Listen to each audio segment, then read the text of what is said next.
Hello everybody. आज के इस वीडियो लेक्चर में हम बहुत ज़्यादा इंपॉर्टेंट चीज़ों के बारे में पढ़ेंगे। सबसे पहले तो हम प्लाज्मा मेम्ब्रेन को ही ख़त्म कर लेते हैं। वैसे ही प्लाज्मा मेम्ब्रेन का जो है वो पार्ट 2 है, ठीक है। पार्ट 1 में मैंने आपको बताया था कि प्लाज्मा मेम्ब्रेन की कुछ विशेषताएं, कोशिका झिल्ली की कुछ विशेषताएं। इस वीडियो लेक्चर में हम बात करेंगे ऑस्मोसिस के बारे में, ठीक है, ऑस्मोसिस के बारे में, और 3 तरीके के वाटर कंसंट्रेशन के बारे में, 3 तरीके के कंसंट्रेशन मीडियम के बारे में। Sorry, it is concentration medium, ठीक है। 3 तरीके का जो कंसंट्रेशन मीडियम होता है सेल के अराउंड, हाइपरटोनिक, हाइपोटोनिक और आइसोटोनिक। इस तरीके के कंसंट्रेशन के बारे में हम बात करने वाले हैं आगे। अभी तो हम ऑस्मोसिस डिस्कस करेंगे, थोड़ा जल्दी निपटाऊंगा क्योंकि पिछले लेक्चर में मैंने आपको डिफ्यूज़न समझा दिया था। डिफ्यूज़न की तरह ही है, बस यहाँ पर जो सब्सटेंस जो हायर टू लोअर मूव कर रहा है वो क्या होता है बेटा, वो यहाँ पर वाटर हो जाता है, ठीक है। वाटर, यहाँ पर वाटर का मूवमेंट होता है, ठीक है।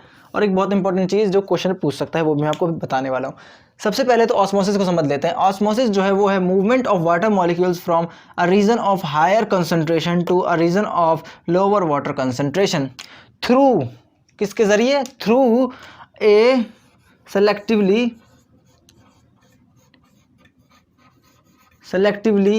परमिएबल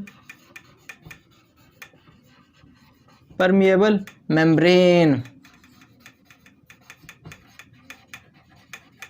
पर सेलेक्टिवली परमिएबल मेम्ब्रेन, या फिर सेलेक्टिवली को हम एक और वर्ड यूज़ कर सकते हैं, ठीक है। सेलेक्टिव के लिए हम एक और वर्ड यूज़ कर सकते हैं, वो है सेमी परमिएबल, सेमी।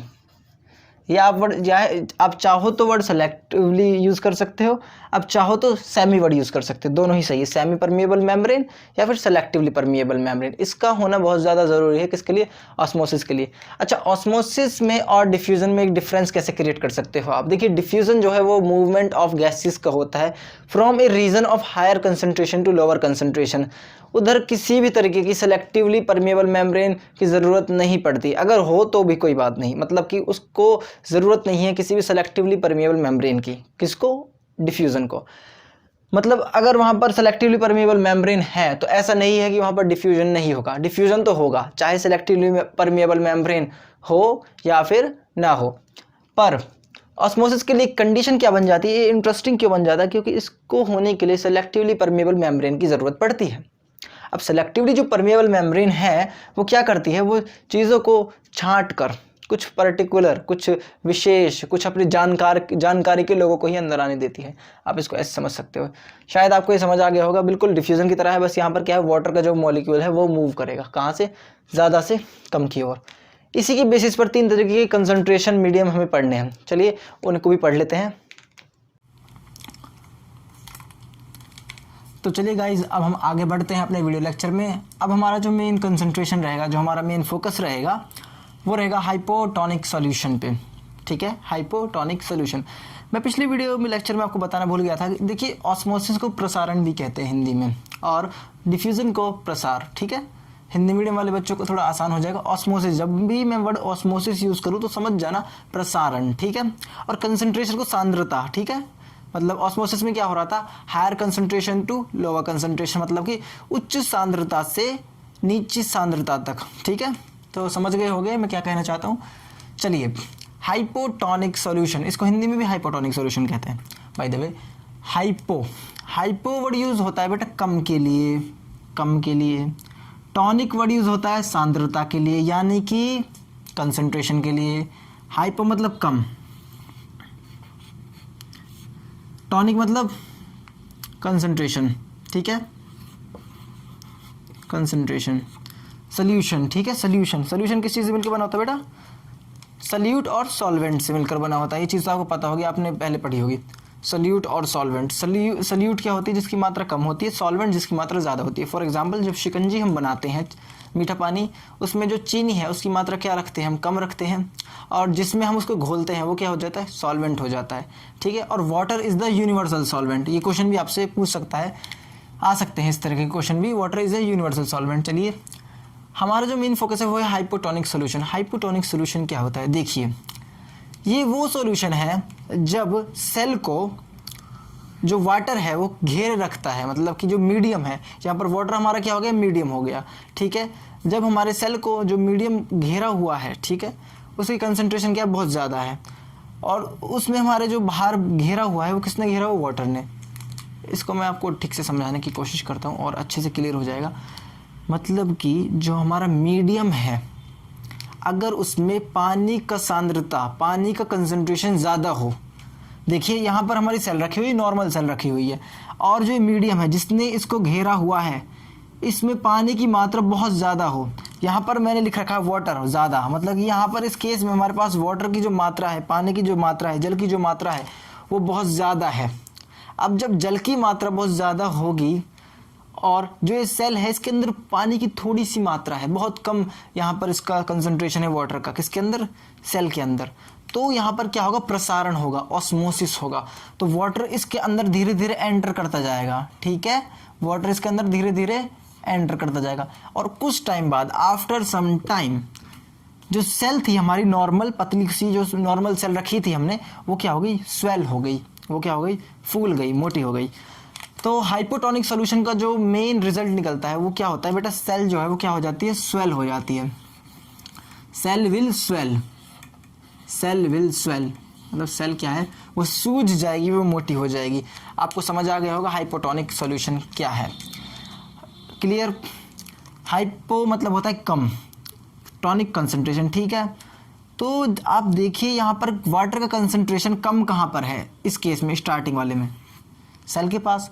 तो ये जो टर्म पूरी यूज़ हुई है किसके संदर्भ में यूज़ हुई है, किससे रिलेट करके यूज़ हुई है, ये सेल से रिलेट करके टर्म यूज़ हुई है, मतलब कि हाइपोटोनिक, जिसमें कम क्या हो, कंसंट्रेशन हो। तो कम कंसंट्रेशन किस में है बेटा, सेल के अंदर ही वाटर का क्या कंसंट्रेशन है, वो कम है। तो ये जो टर्म है ये सेल के लिए डायरेक्ट यूज़ हुई है, इसका लेना देना सीधा किससे, सेल से है। आपसे पूछ सकता है कि हाइपोटोनिक कंडीशन में क्या होता है, तो आपको मैंने बता दिया क्या होता है।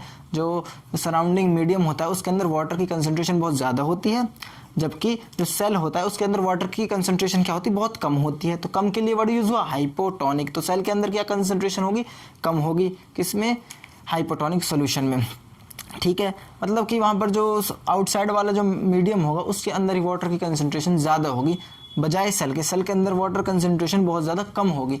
मैंने कई बार आपको ये बात बता दी, शायद आपको ये चीज़ याद भी हो गई होगी। चलिए नाउ गाइज, अब हम डिस्कस करते हैं हाइपरटोनिक सॉल्यूशन। हाइपरटोनिक, हाइपर मतलब होता है ज़्यादा, जैसे हम बोलते नहीं है इसको हाइपरटेंशन हो जाती है, हाइपरटेंशन, हाइपर का मतलब होता है ज़्यादा, ठीक है, हाइपर का मतलब होता है ज़्यादा, टॉनिक मतलब कि सॉल्यूशन। मैंने आपको प्रीवियस जो अभी मैंने समझाया था उसमें आपको समझ आ गया होगा। हाइपर वर्ड यूज़ होता है किसके लिए, ज़्यादा के लिए, यहाँ पर तो ज़्यादा होगा। टॉनिक वर्ड यूज़ होता है बेटा कंसंट्रेशन के लिए, कंसंट्रेशन, सांद्रता के लिए, ठीक है, कंसंट्रेशन। सॉल्यूशन के बारे में कुछ बताने की ज़रूरत नहीं है, पता है सॉल्यूट और सॉल्वेंट से मिलकर बनता है। हमने क्या किया, इनिशियली हमारा केस है, इनिशियली हमने एक जार लिया, जार के अंदर हमने कुछ सब्सटेंस भर दिया। उस सब्सटेंस के अंदर वाटर की कमी थी, वहाँ वाटर बहुत कम था। इस जो सब्सटेंस है इसमें वाटर बहुत कम है, ये कोई और सब्सटेंस है। मान लीजिए यहाँ पर नमक का सोल्यूशन हमने यहाँ पर रख दिया और उसमें नमक बहुत ज़्यादा है, ठीक है। जबकि जो हमारी सेल थी हमने यहाँ पर एक स्वेलन सेल रखी, एक मोटी सी सेल रख दी, ठीक है। जब मोटी सेल हमने यहाँ पर रख दी, एक सेल हमने रख दी, तो इसके अंदर बहुत ज़्यादा वाटर है, सेल के अंदर खुद के अंदर बहुत ज़्यादा वाटर है कंपेरिजन टू दिस। मतलब अगर मान लीजिए सेल एक छोटा सा एरिया कवर करती है, मान लीजिए अगर ये 1 सेंटीमीटर स्क्वायर का एरिया कवर करती है, वैसे करेगी नहीं, बहुत ज़्यादा बोल दिया मैंने, 1 सेंटीमीटर स्क्वायर का एरिया कवर करती है, उसके अंदर बहुत ज़्यादा वाटर है। जब कंपेयर करें हम इससे, इसके 1 मीटर पर सेकंड, इसके 1 सेंटीमीटर स्क्वायर से, ठीक है, जो इसका 1 सेंटीमीटर स्क्वायर एरिया है उसमें मान लीजिए 10 वाटर के मॉलिक्यूल्स है, और इसके सेल के जो 1 सेंटीमीटर स्क्वायर वाला एरिया है उसमें मान लीजिए 1000 वाटर के मॉलिक्यूल हैं, किसके, सेल के, ठीक है। सेल में कितने मॉलिक्यूल से, बहुत ज़्यादा मॉलिक्यूल से वाटर के। मैं सीधी सी बात आपको ये समझाना चाहता हूँ, यहाँ पर जो ये सेल फूली हुई है इसके अंदर सोल्यूशन को कंपेयर करें, अगर हम इससे सोल्यूशन को कंपेयर करें तो इसके अंदर वाटर के बहुत ज़्यादा मॉलिक्यूल्स हैं, जबकि सोल्यूशन के अंदर वाटर के मॉलिक्यूल्स उतने ज़्यादा नहीं हैं। तो हमें पता है यहाँ पर हमें ऑस्मोसिस देखने को मिलेगा, प्रसारण देखने को मिलेगा, प्रसारण। तो प्रसारण में क्या होगा, हायर टू लोअर मूव करेगा, ऊंचे से नीचे की तरफ मूव करेगा, higher concentration to lower concentration, उच्च सांद्रता से नीचे की सांद्रता तक, ठीक है। तो अब ये क्या होगा, यहाँ से जो है वो वाटर है वो निकल जाएगा, सेल से बाहर कहाँ आ जाएगा, वो आ जाएगा सॉल्यूशन में। जब वो सॉल्यूशन में आ जाएगा तो हमारी सेल का क्या होगा, कुछ समय बाद हमारी सेल क्या हो जाएगी, श्रिंक हो जाएगी, ठीक है, हमारी सेल क्या है, श्रिंक हो जाएगी। इधर मेन क्वेश्चन ये बन सकता है, अगर कोई सेल अगर हम हाइपरटोनिक सॉल्यूशन में रख देते हैं, ठीक है, अगर सॉल्यूशन कैसा है, हाइपरटोनिक है, सॉल्यूशन कैसा है, हाइपरटोनिक, तो उसमें क्या होगा सेल का, सेल उसमें हो जाएगी श्रिंक, श्रिंक मतलब सिकुड़ जाएगी। ये यहाँ पर मेन पॉइंट था, ठीक है, आई बात समझ में। ये यहाँ पर सीधी सी बात है हाइपरटोनिक की। तो इधर क्वेश्चन क्या पूछता है, हाइपरटोनिक सॉल्यूशन में क्या कंडीशन होती है। कंडीशन ये होती है हमारी सेल जो है स्वोलन होती है, मोटी होती है, उसके आसपास उसके कंपैरिजन में कम वाटर के मॉलिक्यूल होते हैं, जबकि सेल के अंदर बहुत ज़्यादा वाटर के मॉलिक्यूल होते हैं। ज़्यादा वाटर के मॉलिक्यूल होने की वजह से ऑस्मोसिस प्रोसेस होगी, मतलब कि जो ज़्यादा मॉलिक्यूल्स हैं वो कम की तरफ भागेंगे, और कम कहाँ पर है, सॉल्यूशन के अंदर, सेल के अंदर ज़्यादा, तो ज़्यादा से कम, तो सेल से बाहर निकल जाएंगे मॉलिक्यूल्स। हाइपोटोनिक में इसका अपोजिट हो रहा था, जो हमने अभी पढ़ा था पहले। हाइपोटोनिक में सेल श्रिंक हो रही है, हाइपोटोनिक में सेल फूल रही थी। इसके बाद आता है आइसोटोनिक। अब आइसोटोनिक के बारे में मैं आपको सीधा सा समझा देता हूँ। आइसोटोनिक में कोई भी मूवमेंट नहीं होता, नेट मूवमेंट जीरो होता है आइसोटोनिक में। मेरे साथ बोलिए, नेट मूवमेंट, ठीक है, वहाँ पर क्या होता है, जीरो होता है आइसोटोनिक कंसंट्रेशन में। वहाँ पर सेल ना तो फूलेगी ना सिकुड़ेगी। ये चीज़ आप लिख सकते हैं, और ये चीज़ आप अपनी एनसीईआरटी से पढ़ लीजिएगा। तीनों दे रखे हैं, हाइपरटोनिक, हाइपोटोनिक और आइसोटोनिक। तो ये वीडियो लेक्चर यहीं तक था, और आज हम प्लाज्मा मेम्ब्रेन का पार्ट 2 खत्म कर चुके हैं। मैं आपसे चाहता हूँ कि आप अच्छी तरह इस वीडियो को दोबारा देख लें। अगर ये वीडियो आपको पहली बार में समझ आ गई दैन बहुत अच्छी बात है, आप अपनी एनसीईआरटी को भी पढ़िए, ठीक है, उधर से पढ़िए। और ये चैप्टर ख़त्म होते ही मैं इसको जल्दी जल्दी ख़त्म करवाने वाला हूँ। उसके बाद हम क्या पढ़ेंगे बेटा, उसके बाद हम इसी चैप्टर के कुछ क्वेश्चंस करेंगे, प्रीवियस ईयर क्वेश्चंस। मैं टॉपिक वाइज करवाने को करवा दूँ, लेकिन वो थोड़े 4-5 क्वेश्चन बनते हैं हर टॉपिक में, तो वो आप मज़ा नहीं आएगा। तो जब मैं आपको बाद में कराऊंगा तो हम पूरा इकट्ठा लेकर चलेंगे। अभी 6-7 वीडियो बाद चैप्टर जो है फिनिश हो जाएगा। आई होप आपको ये सब समझ आ रहा होगा जो मैंने समझाया है। चलिए, अपना ध्यान रखते रहिए, तब तक के लिए टेक केयर, बाय बाय।